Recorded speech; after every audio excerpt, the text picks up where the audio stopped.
I got to be honest. I'm kind of nervous right now. Are we on? Yeah, we're on. Why are you nervous? Because it's been so long since we've done one of these. And I don't know. I just feel weird. I feel I'm a different person now than I was last time we did a podcast. Oh, you are? You're a very different person. Yeah. You're older. You're wiser. I'm medicated. Yes. But, don't look at it as being medicated. You've been able to bring everything into focus. You've put a pair of glasses on is what you've done. Very tasteful glasses. Not big goggles. Very tasteful goggles. Not Coke bottle glasses like you very have. Very thin plastic. And they frame your face perfectly. Just think about it like that. Our last podcast was with Spud, and he brought us glasses. By the way, there's a pair for you somewhere around here. Oh, that's right. I don't know where they are. Welcome back, everybody. Tony Gump in the house. I'm here as well, guys. Hello. Yes, sir. And we're all back together. Is it not a weird feeling for everybody to be back in here? I know it's weird for me. It's been, 10 days or something? Yeah. Because we were doing 2 or 3 a week, and here we are like skipping, I don't know what the people that watch this podcast, what did they do? What have they done with their time? Did they have to go outside? Like, what happened? Maybe they hate us now. Nah, that'd be awful. I'm kind of self-conscious right now. Well, if they were half as busy as we are, there's no way they'd have time to watch. Well, that's true. Yeah, that's a good point. I would agree. I am a different person than I was 10 days ago, and it's been well documented for our radio listeners. I mean, I'm on the gimmicks at this point, on the Rattler, as they say. Mm-hmm. I'm on the Xanax and the He's Lexapro. heavily medicated, everybody. Heavily. And how long were we talking about my panic attacks? Wasn't that like when we had Leland on here? That was, when was that? Like October? Yeah, your panic attacks have been happening since like October, September. Good Lord. And your anxiety as long as I've known you. My doctor asked me, like, when did it start? And I told him, I was like, I don't know. I think it was like January or something. So it was last year? Oh, yeah. Hold on. Let me look back at these videos real quick and see. When did we have Leland in here? I want to say Leland was it early November, late October? 5 months ago. The date was, what is this date? It doesn't say. It's December. October 24th. That's not 5 months ago, though. Well, then what is it? Well, That's 5 months. 6 months ago. That's 6 months ago, see. What is today? But today's the 23rd. Today's so the 23rd. Tomorrow it would be 6 months. It would be. So it's only been 5 months. It would have been 6 months if there wasn't February 29th. Dang. We should do a podcast about that. No, let's not. Because, I mean, really, we don't really know what time it is, really, or we don't really know what day it is. Think about it. Yeah, we don't. We don't have a freaking clue. We think we have control. We're in some sort of alternate universe, I'm sure. That's weird. You've been hyping up this parody. You've been talking about it for a while. Mm-hmm. I encouraged you to release it on the radio show, which you refused to do. You said you wanted it on this podcast. Yes. And so, do you want to do the honors? Tell us what it is. This is a parody song. I think you're all like. That's it? Oh, well, I mean, it's about Joe Biden. It's very funny to make fun of him. Okay. What's it a parody of? Oh, it's a parody of Green Day, our favorite liberal group. The song American Idiot. Okay. Which, classic? Yes, did not necessarily have to change a lot of lyrics. No. For it. But yeah, here it is. It was fun. Are we going to get dinged on Facebook for this? No. You don't think so? Covered under parallel. Okay. You covered. It threw me off. Biden is an American idiot. Dementia riddled and hides behind the media. Trump has got the left in mass hysteria. We don't want a socialist America. Okay, I'm vibing. Have we finally gotten your attention as illegals take over our nation? But Corinne's own PS says it's okay. Administration bags up tomorrow.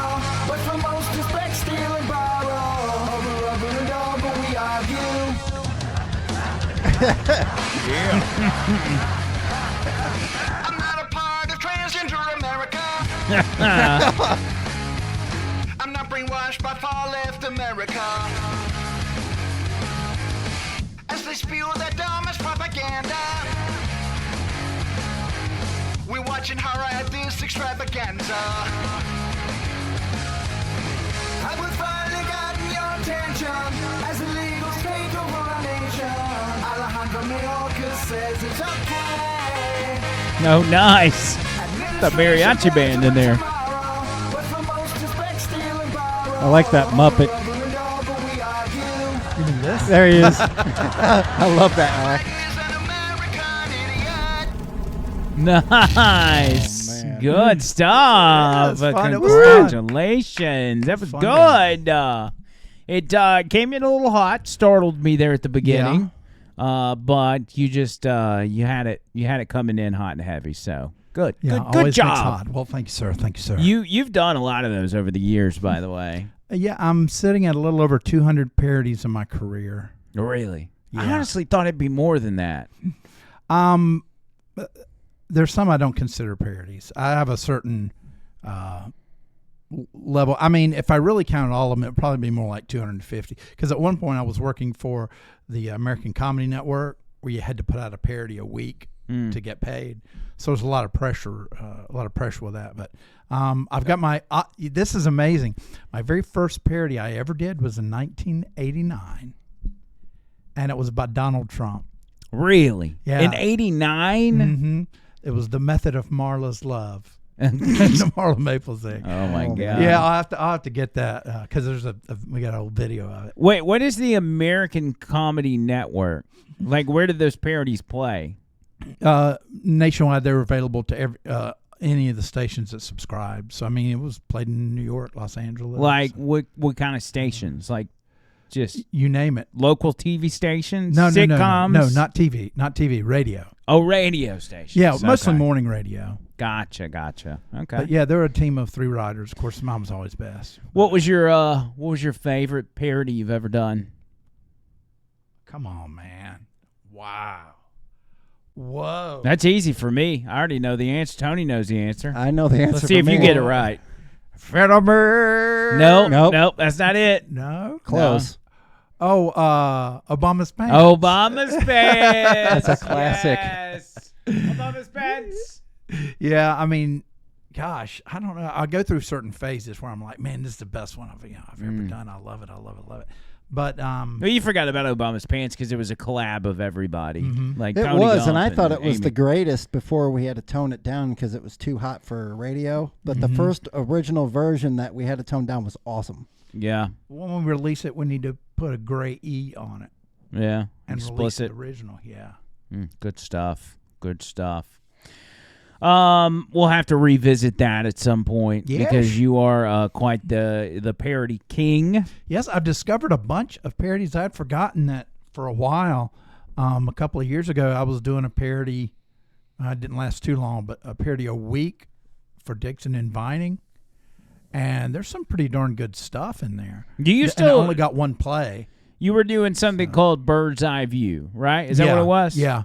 You're not doing it anymore. Oh, I are hadn't you? done that it's been over 2 years. Okay. I mean, I had only done it for a few months, but there's some good stuff. I'd like to. Because I love Dixon, I love Vine, but then you can't steal my producer. That's not fair. Yeah. Like I don't get Steve to come over and do stuff for me. I'm just kidding. Val's the boss. I really have no say so over that.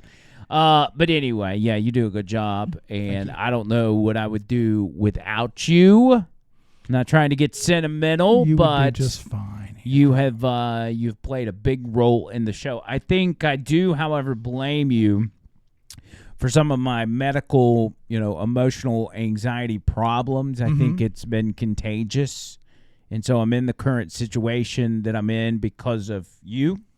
But that's okay because I'm fine now.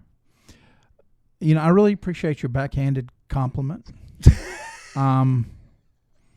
It hurts me a little bit right now, but I know you hurt me because you love me. Right. But it's also a way of saying we are brothers in Psychosis. anxiety disorders. Like we're brothers for life on that front, you know? Yeah. Well, I mean, you know what? I've been dealing with anxiety since you were in diapers. Yeah. So I am the old wise master as far as that goes. One of the big things that has happened to me, and I don't know if it was the same for you or, you know, Tony's not left out of this either. He's dealt with this, and he kind of coached me through some of it. I can tell you the first time I got real anxiety was after I got robbed in a bank, June 9th, 2009. That's when the first time I started having panic attacks after I got robbed. Yeah. Mine always were triggered by being alone, driving in the car, getting the show together. Interesting. Yeah, that's where all mine, especially as of late, they would sneak up on me in those moments. And I would just deteriorate, like, rapidly. You know what? That makes sense because that's when that voice in your head has an opportunity to creep forward. Yeah. You Well, know? and my mom said I was always the type of kid, like, I couldn't be alone. Like, I always had to be around somebody. And that's why I always kind of, some of it, I was doing it jokingly, like, I'm a basket case and I don't need to be alone with my own thoughts. And I said that, but I don't even think I was really serious about it until now. And I'm like, okay, maybe that was actually real. And like, I don't need to be alone with my own thoughts. But you know what? It's important that you can be alone with your own thoughts because I was the exact same way. And then when the divorce happened and the kids and the dog and the 2 cats, and I realized I was alone and I wasn't on the radio. There was no one there for me. And my car had just broken down. I was living in a very bad neighborhood. Someone got killed the night before I moved out of the apartment complex. Wow. But I learned to be comfortable with who I am.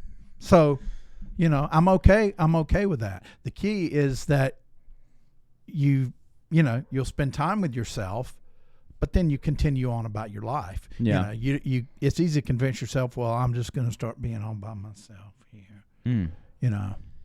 A lot of people, obviously with me talking about it as much as I did, and it was probably overkill. I'm not ashamed to say that, but a lot of people would pin it on radio, and they say it's the stuff you're talking about. It's the topics. It's the political talk, blah, blah, blah, and the stress of that is what's getting to you. But I never felt like that was the case, but it could have been. I always felt like the radio was the escape and the distraction that I needed.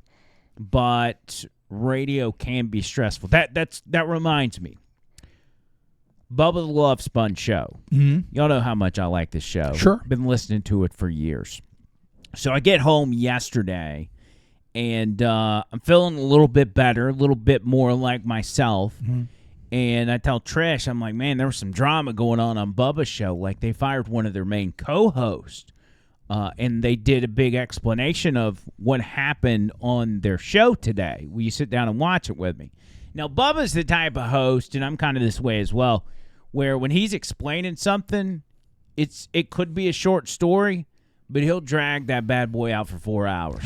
And then you'll start the show, and you're like, all right, give me the goods. And next thing you know, you're 3.5 hours in, and you're like, well, we still hadn't got to the kicker yet, but I'm going to go ahead and finish the show. He's that type of guy. I think it's probably where I get it from.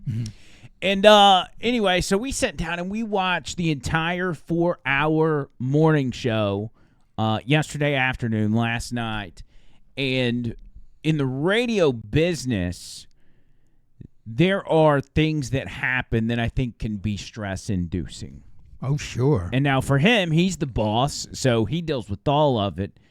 But even as a measly host, you can still take on some of the stress of the business, thinking, what happens? I mean, when you work for a corporate company, like, what if George Soros buys your company or, whatever. That always kind of lingers in the back of your head. Oh, sure. So radio can be stressful. But speaking of Bubba, he went through and explained why he fired his co-host. This is, again, his main co-host. Her name's Anna Hummel. Man. And he had to can her from what he explains. And let's actually play this. he explains that they found out that she was trying to get another job at another radio station. You've been in the business long enough to know that's a no-no. Mm-hmm. And if you go and apply somewhere else and that person you're applying to then turns around and hits up your boss and they're like, hey, we need a reference for this lady. And you're like, wait, what?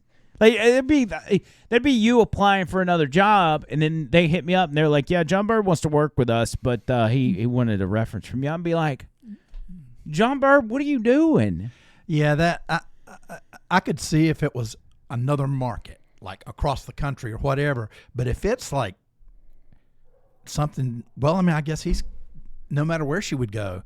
Oh, she's he'll explain it. Go ahead and play this. She's staying in one of the main markets where they broadcast. And I get a phone call. And I get a phone call from somebody that we work for. Well, I'll just tell you. Well, no, I'm not going to tell you. It's a major. It's the president of a radio company. Of a radio company, and he says to me, "Hey, I just got a call from the competition. I'm not going to mention any names, or I don't even want to give the competition I don't even want to give them any real estate as to who they are, because she might end up over there. But my guy, there's my buddy who I work for, says that he got a call from the competition, who he still has some friends over there. You know, like Seth, you still got some friends over at the Bone. We don't have to talk about you and John Sending being buddies, but you know what I'm saying. Yeah, of course. You know, you still got some tentacles up in the house, don't you? I got tenties. I hear things. My guy says, I just want to let you know that Anna applied to be we have a morning, one of their stations has a morning co-host situation open. That is on a station that plays 6 or 7 songs an hour and is morning drive. My competition. So she's applying in one of your markets? Yeah, in one of my markets. Not like it's Atlanta. For real? No, for real. Not like it's Charlotte, not like it's Grand Rapids, but yeah, it was either I'm just going to tell you, between Phoenix, Fort Walton Beach, Ocala, Tampa, and Orlando, she had applied and has applied to be a co-host. No way. On a morning show. Not like San Diego, go home. No. Not going to the other coast and not competing with you afternoons. No. She I always liked her too. Applied for a morning co-host at one of the cities that I'm currently competing in. And I only have 6. So there's only 6 cities in the entire America. Oh. So you understand this. Again, you've been in the business a long time. Mm-hmm. That's a pretty dirty move. Like, if you want to make a move like that and go to a competitor, what do you do as a radio host or producer or co-host? I mean, what I would do is I'd just be upfront about it. Talk to your current host about it. Yes. Yeah.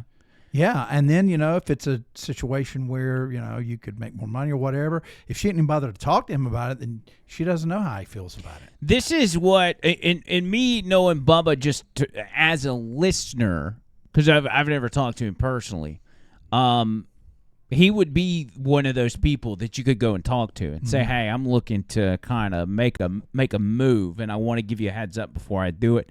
But not only did she do that behind his back, when he confronted her about it after he found out, she's like, no, I don't know what you're talking about. Oh, man. You can't do that.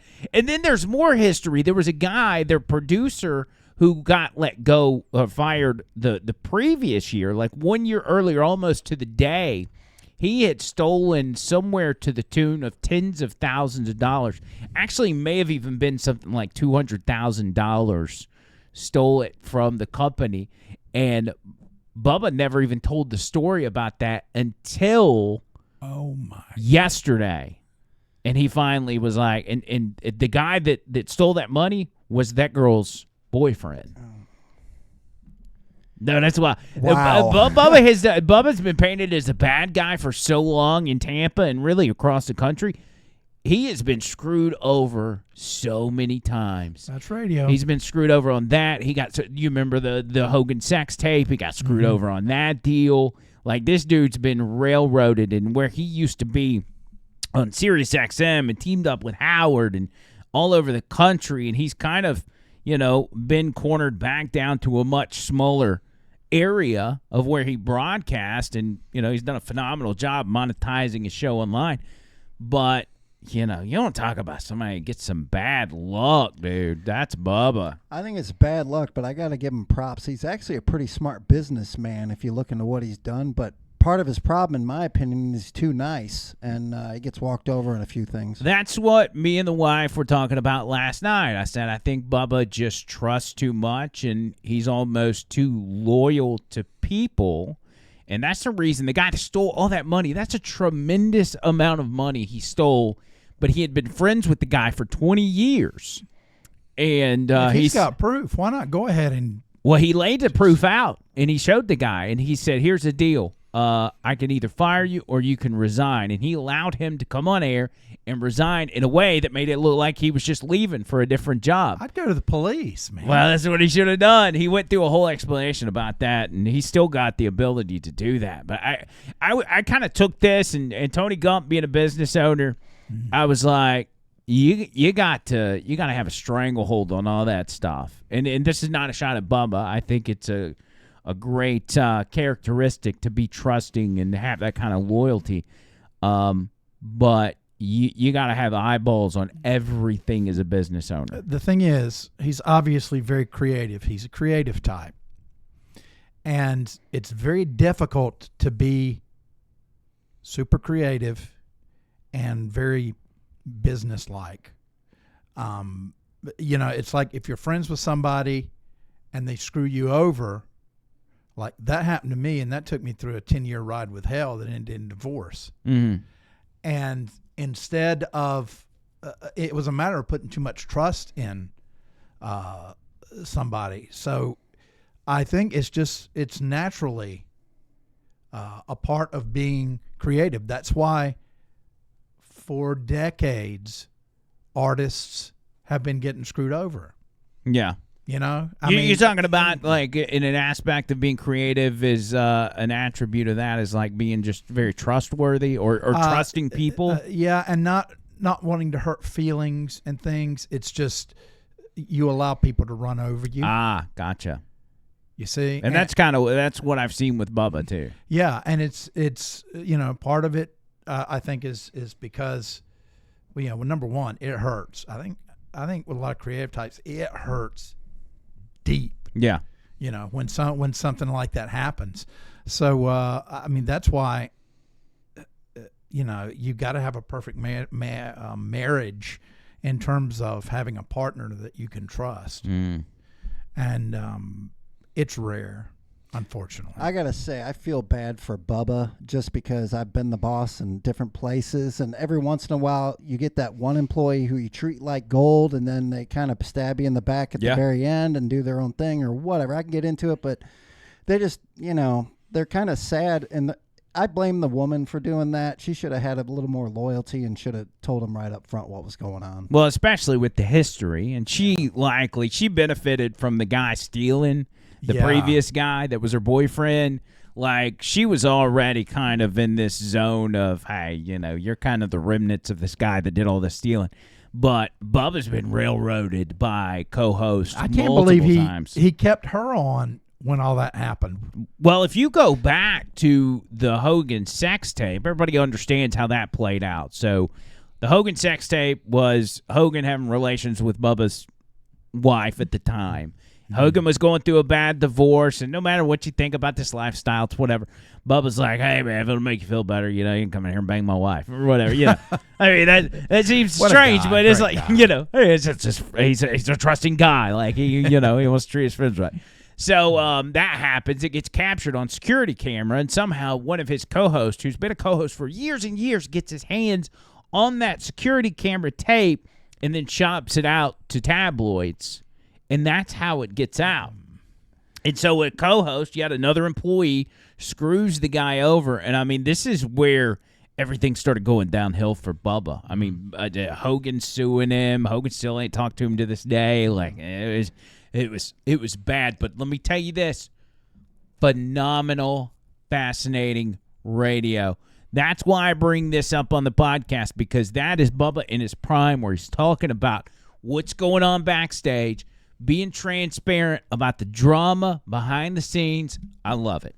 Now, I can say I've never met Bubba, but I did know Terry, or Hulk Hogan, Terry Bollea, and his kid. And I drove his kid's car the day before he wrecked it. I'd be interested to talk to Bubba, to see what happened. Oh, man. I want Bubba on this podcast And I can so bad. say the Hogans, Terry and they were really nice guys. Like, in person, greatest guys. So all that other stuff, I don't know. Yeah, I think Hulk Hogan seems like a kind of the same way, like a loyal guy. And I watch some of these wrestling documentaries, like what's Dark Side of the Ring. Dark Side of the Ring. Oh man, I love And Hogan, he's very loyal to these guys, but once he feels like he's got stabbed in the back, rightfully or wrongfully, he just completely cuts off communication. I think about Brutus the Barber Beefcake. They're still not talking. Obviously, the situation with Bubba, which I think Hogan needs to suck it up and talk to Bubba.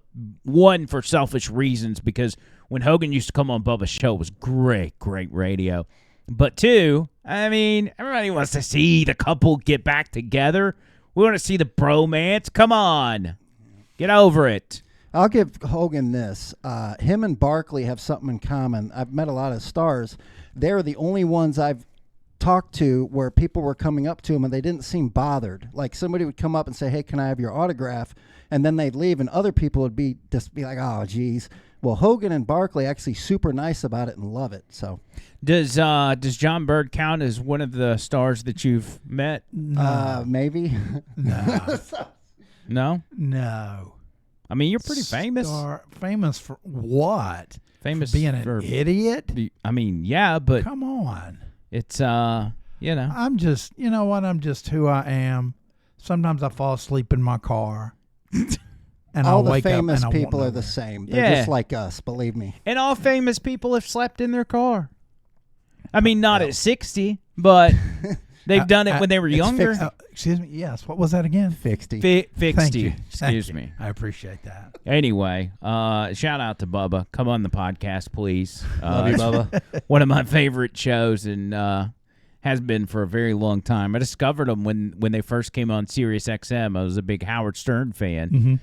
And it was like white trash reality show on live radio. It's the best way I can describe that period of time. Mm-hmm. And I'm like, oh, this is great. And I credit that show a lot to how I do my show now. I really do. I mean, it's a mix of a lot of different people, but the way they did their stuff has a big influence on what me and you do today on the radio. So, Bubba, hit me up, Cole. Did Bubba ever do hot chip challenge stuff, or? I don't think so. I think that was my own fascination when the Carolina Reaper came out. Yeah. But he did things like Shock the Puss and like Stripper Olympics or something. Mm-hmm. Yeah, just like we did something, similar to that with the one chip challenge. And that was pretty racy. We did Shock the Irishman. Yes, we did. We did. That was, it almost got out of hand there, underneath the kilt, but we stretched our boundaries. I always look at my influences as Pee Wee Herman's a big influence. not the theater, Yankin, not Yankin. Yeah. Pee Wee Herman. Don't forget the actor guy that you look like. Bubbles. Oh, not him. Was that not Kurt it? Russell? Kurt Russell. Oh, my bad. A big influence. Can we real quick Google Bubbles and Kurt Russell? Okay, and Kurt Russell. at least be fair. We'll do both. Just so I don't look like an idiot. I want people to understand. Oh, it actually pulled up Bubbles, like the bubbles you put a little wand in and blow. Boys. Okay, here we go. Although I love that show. Yeah, right there. Yeah, there it is. Now put Bird up on the screen real quick. Let's see. Let's wait. Go back to that last one. You had a good one. Yeah, right there. Now put Bird on the screen. Okay. On the camera. Oh, I got you. Yeah. All right. Now look straight at the camera, Bird. And try to make the same face this guy's making. Hold on. Here, try this one. There you go. Yeah, I see that. Okay. All right, pull up Kurt Russell quick. Okay. All right, Kurt Russell. Kurt Russell, give me a second here. All right, let's see here. Kurt Russell. You've got old pictures of you that do look like Kurt Russell. I don't know if I can match it. And oh, people used wait to a say- minute. Yeah, Okay. See? That 1 second from the right. Yeah. Oh, second from the left? Or left, yeah. Yeah, see? Okay, yeah. I could see I got free little. pizza one time. Did you? Yeah, I got free pizza in Oh, that's my wife's favorite movie right there, Wilmington. Overboard. Overboard. yeah, That's like that's a her great favorite one. movie, yeah. That's a great one. Is that about a wife throwing her husband overboard on a cruise? No, it's No, rich let me go lady- through it. Go ahead. Okay, so it starts with no, I'm not. I mean, Okay. it's he and then she and romantic comedy and that. Yeah, We that sounds watched like it a good 2 movie. nights ago. Woman goes overboard, doesn't remember anything. rich. Gets with Kurt Russell, and he's super poor. And at the end, it's a happy ending, kind of romantic. Yeah. Oh, She the old- fired him. He was working on something at her mansion, but she has Closet. no memory. Ah. So he says, "Ooh, So he's like a gold digger. it's kind of a creepy thing." But back then it was okay. So I mean, I'll take the Kurt Russell look over Bubbles any day. Yeah, we'll just stick with Kurt Russell. That's fine. You got a good Kurt Russell going on. I'm digging it. Anyway, that's all very important stuff, but I do want to mention this. One of the most fascinating, and I have not even made it through this in its entirety. What? Tucker Carlson on Joe Rogan. Oh man, Have you seen any of this yet? no. Oh, it's phenomenal. So Tucker sits down with Joe Rogan. They go for 3 hours, bro. 3 hours. Joe Rogan. Okay, wait a minute. So Tucker's on Joe Rogan. Joe Rogan's not on Tucker. right? Correct. Okay. Tucker is in Joe Rogan's studio, and when they do, like Tucker's, I don't want to say Tucker's podcast is buttoned up, but it's a little more structured, I guess. Joe Rogan's just a free-for-all. They got the mics on, and they talk about anything. And this is maybe one of my favorites to date. And that says a lot because he's had a lot of good ones. Tony Gump and myself love the Alex Jones podcast. And actually, they start talking about Alex Jones at one point where they mention how many times Alex Jones has gotten things right. And I don't even know if you realize some of this. Like, Alex Jones has called things like 9/11 before it happened. Not just saying there's going to be a terror attack, but saying they're going to blow up the World Trade Center, and then they're going to turn around and blame Osama bin Laden for it. So he's the OG Nostradamus style. Yes, he's a Nostradamus. Tony, give me that clip of Tucker Carlson. Yeah, on Rogan talking about. Is this the one talking about Alex Jones? I think so, yeah. Let's go with this. I have to say, your willingness to platform or to have a conversation with Alex Jones, I think was a revolutionary act, actually. Not that everything Alex Jones says is right. It's not. Not everything I say is right or anyone says is right. But Alex Jones is an interesting person. And even if he's not interesting, he has been walled off from the rest of us through name calling. And your willingness to be like, no, actually, we're just going to listen to Alex Jones and you can decide for yourself. Well, Alex has been my friend for more than 20 years. Well, yeah, but I'm sure you have other friends you haven't invited. I'm just Look at like, that. Right. You were not allowed to talk to him.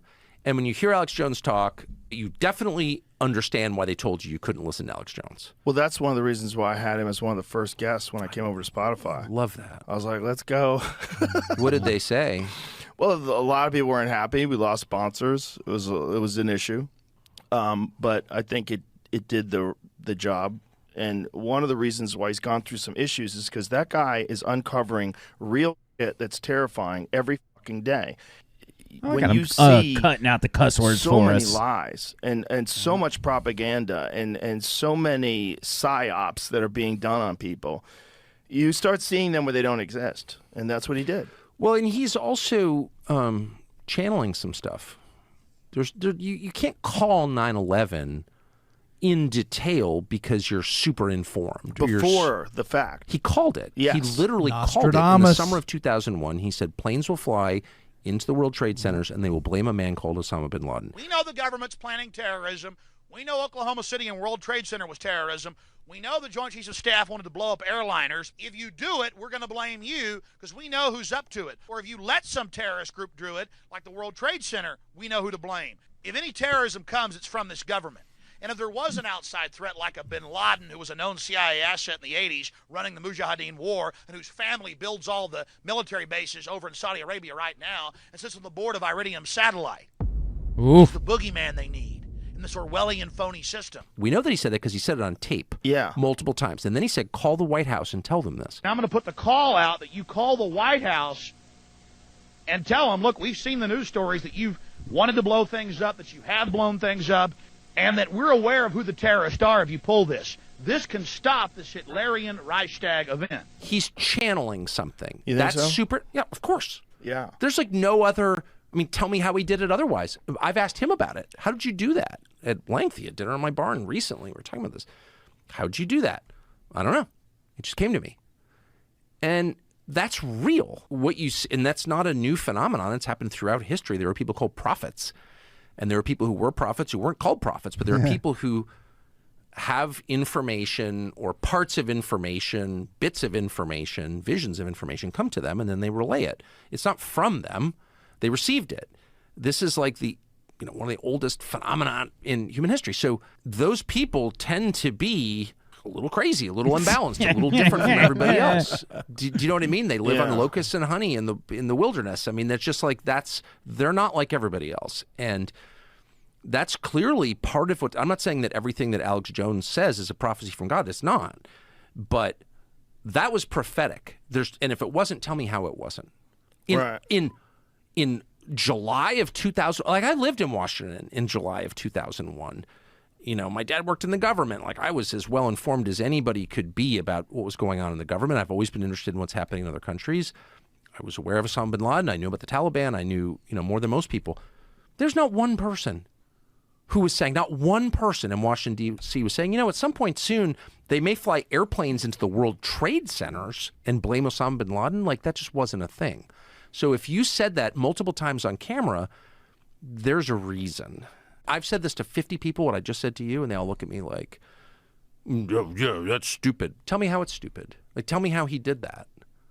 Like, that's impossible, actually. He didn't just do it with that either. No, I'm aware. He's done it with a lot of things. Today, in 2002, there is a tyrannical organization calling itself the New World Order, pushing for worldwide government, a cashless society, open borders, total and complete tyranny. The Rockefeller study envisions future dictatorship controlled by elite, millions being killed, mandatory quarantines, checkpoints, and the forced vaccines. I remember that one. The hell we're already living in that's just going to continue to intensify until we take our governments back. You're not going to be able to go to the ball games anymore.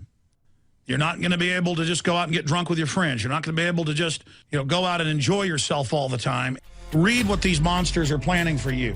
A bioweapon release could be the thing they'd release to bring in a world government to counter a global problem. And the UN has said that a global pandemic is the only thing that may save their world government. It may not be this year, but this is the globalist plan. So if you start seeing a bunch of people die in China, and you see it, 1,000 dead, 100,000 dead. Wow. On these airplanes, and you won't have anywhere to go. Alex Jones called this years ago. Years ago. Looking at a giant war in February right now. I predict the Russians are going to roll in. They're already there. They're going to roll in. With attacks across Ukraine, which is the size of Texas. And I believe Tucker, he's hardcore, he's awake. The left admits it.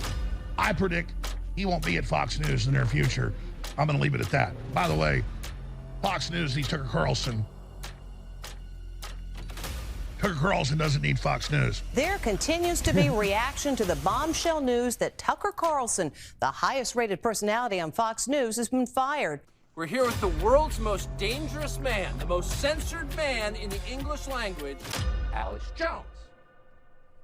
Man. man, that's good Wow. stuff. That's good I'll stuff. tell you what really killed me is that the date of 2010 when he was calling The lockdowns. everything that was happening. That's a decade. And then he was before. saying that in 2018 that they're going to try to release a bioweapon. Let's be careful what we say here. They're going to release a bioweapon, and when you start seeing a bunch of people dying in China, know it's on the way. It's exactly what played out. Yep. I think he's had some inside baseball for a long time with some people. That's the first time that I've heard him referred to as a prophet.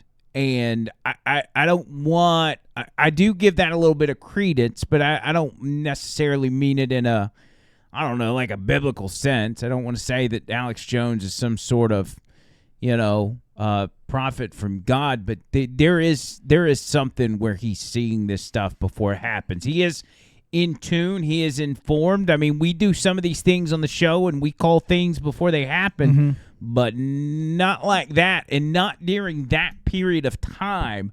2001, you know how hard it would have been to put a radio show together in 2001 and to be that in tune when everybody was rah, Democrat, Republican, like it was just known, you just pick a side, and he's like out there like on the fringes. Let's go. Let's have a little fun.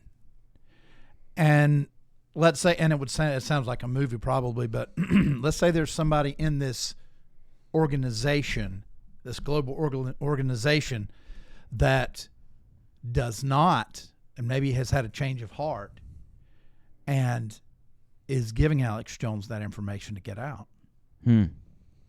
I think that might be part of it, but ultimately I think it's a team versus team type aspect in his mind. So when you get to learn all the other teams' plays and what's on their playbook, you can kind of start to get almost like a sense of what's coming next. And I think that's what's happened. Just like football teams playing against each other, you play against the same teams so many times, you're going to start to learn their plays and you're going to kind of know what they're doing.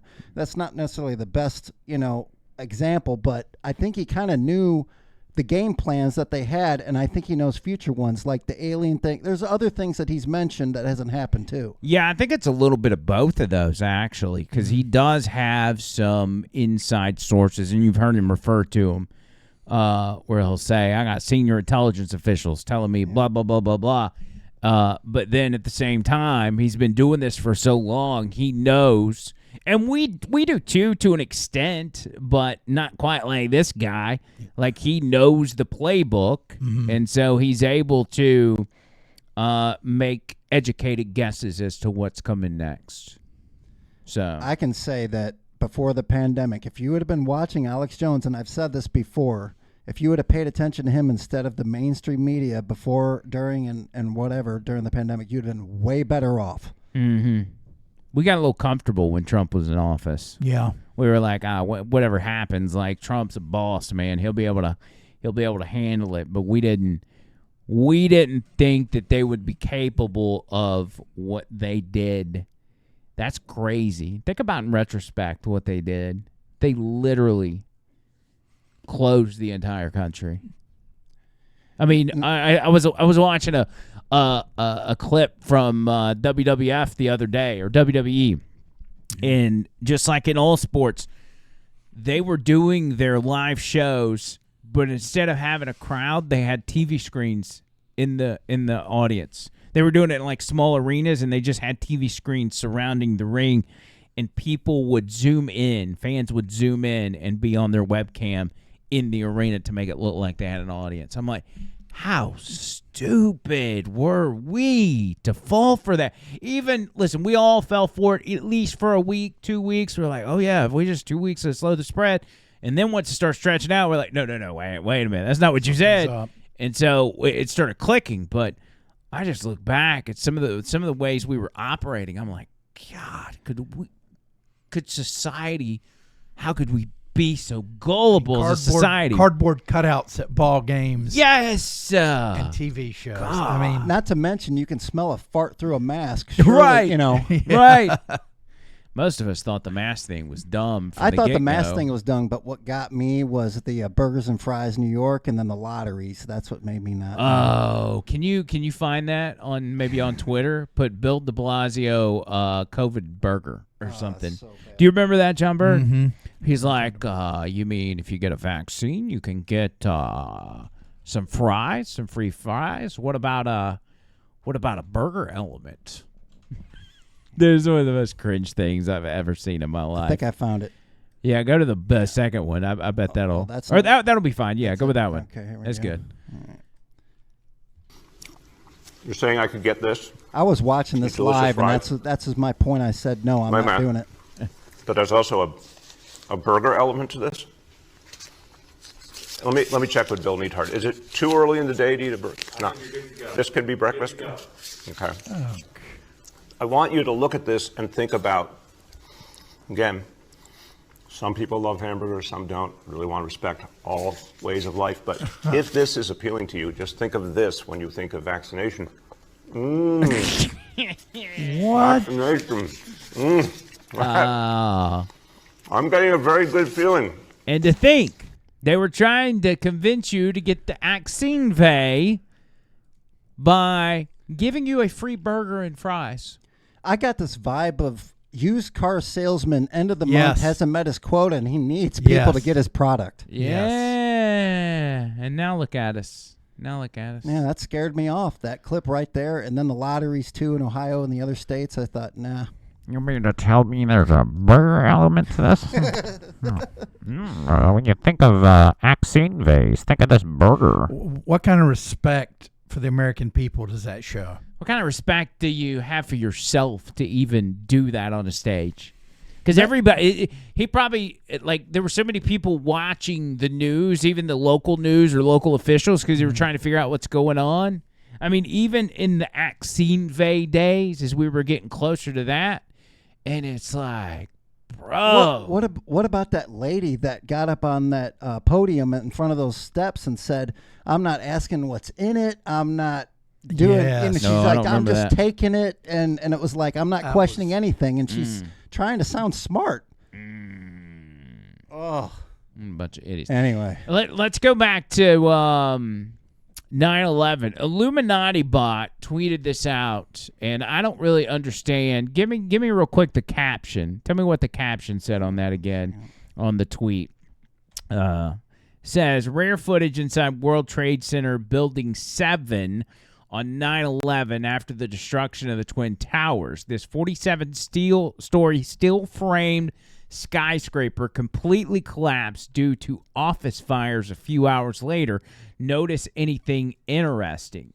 And you'll see this building, okay, and I know I'm kind of just jumping around at this point, but you'll see this building that looks like it's kind of intact, right? Everybody remembers what happens to Building 7. It just randomly falls down. Right. What you see in Building 7 here is just the aftermath of buildings beside it, imploding or whatever. Anyway, go ahead.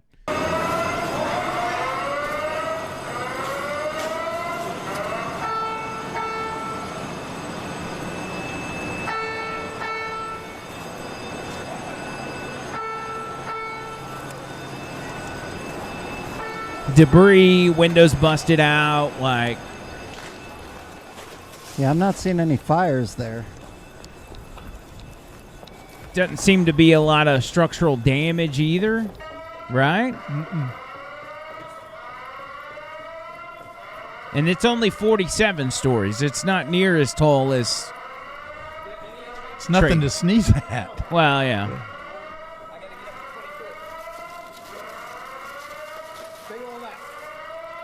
It's a Secret Service. They're probably going to the bus. Thank you.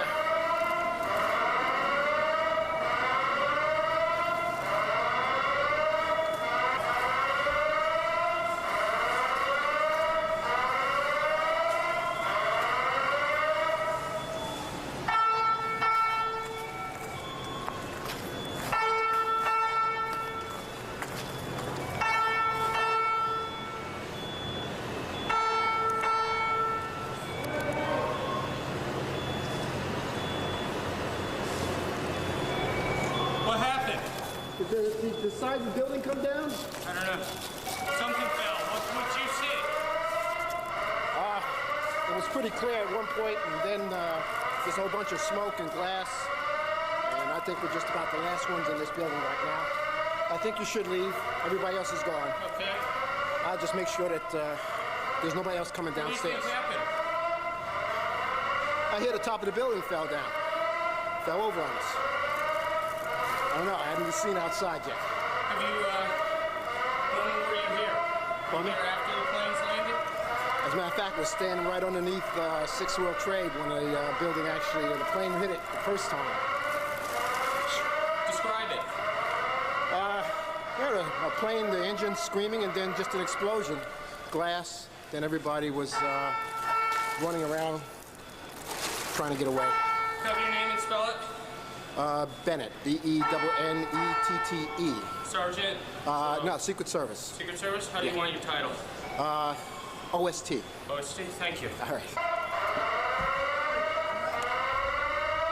And this thing imploded on itself, just like the trade centers did. That siren's getting to me. Yeah, you can mute it and we can just watch it. Yeah. But again, you look at it, it doesn't seem structurally compromised. Yeah, there's no fire. I'm not seeing, I mean, it looks, you know. Man, I don't know, man. I just, if you're not willing to question this, you're just being naive, in my opinion. Like, you don't have to be a 9/11 truther. And I know some people are scared to talk about that, especially people in our business, like radio hosts across the country, especially that have been in the business for a long time. At one time, it was like, it's a no-no because it was a very sensitive topic. So you don't say, 9/11 was an inside job. We don't care, apparently. I mean, we got a whole generation that was born after that. I mean, you got all these young people that could care less. Well, you've also got young people that can look at it objectively and detach themselves from the emotions we felt that day, because the emotions we felt that day has dictated this narrative that you can't question it. Because, again, it was sensitive. We lost almost 3,000 people and countless others after that. So, it was just kind of a, it was almost viewed as mocking 9/11 if you were to say it's an inside job. It's like, no. We're trying to appropriately place the blame is what we're doing here. We're actually trying to bring justice to the situation by talking about it. And Tony knows about this stuff, almost better than anybody. Yeah, and personally, I just like asking questions. I don't even know definitively what happened. There's just a lot of weird stuff. Bunch of evil stuff in our society. Oh, yeah. There's plenty of that. You said something about, what was you telling me before we left the station? What? Something about Justin Timberlake. Oh, yeah. Well, we've talked about Hollywood. And speaking of evil. Yeah. And, just like the award show and Sam Smith, and this demonic looking stuff. Well, demonic stuff. Yes. Well, I was on the talk. Watching my kitty cat and doggy videos. That's how you talk when you're fixty. Yeah. Was on the talk. Good on the talk. Shut up. Anyway, go ahead. No. And there was a guy who was, like you said, I used to be a Justin Timberlake fan, and I've just watched his video, and he started to describe it. And he said, just go look it up. Okay. And, he said, we're looking. So I was like, okay, I did. And, okay, it starts out like a typical I'm still hip. Yeah.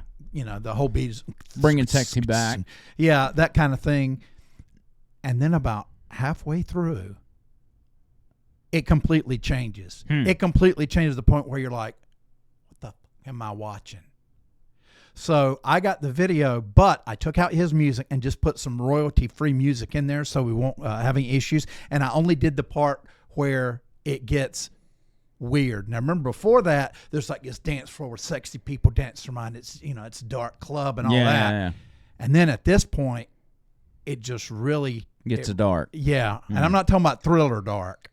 You know, that was sort of comedy. This is makes demonic. you feel creepy. Want me to play it? Yeah, play that Yeah. for us. Okay. Play us John Bird's And he's still singing royalty-free about version. dance. No angels on the dance floor. Oh, is that what it's called? No Angels? No Angels. Oh, of course. All right, here we go.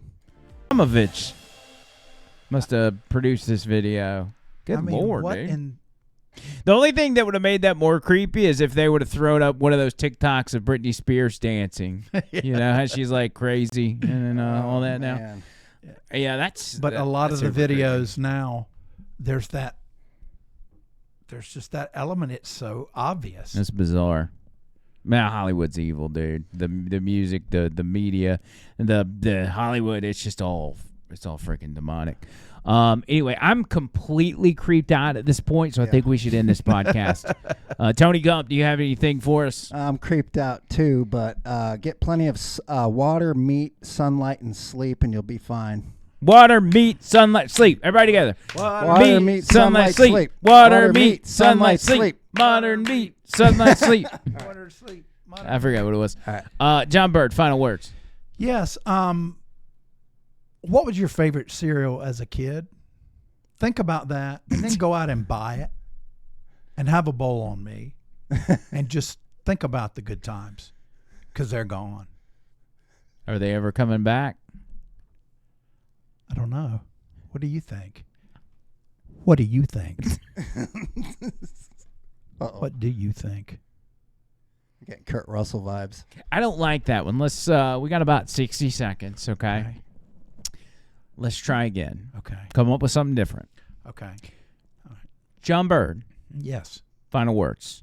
Yes. Whether you're young or old, it's important to take care of your skin. Wash your face. I know as a kid, we don't like to this and that, but it's important because the epidermis is the largest organ in your body. Yep. And just like everything else, if you don't take care of it, you're really going to pay for it when you get older. So kids, moms, dads, grandmas, grandpas, everybody, stay clean.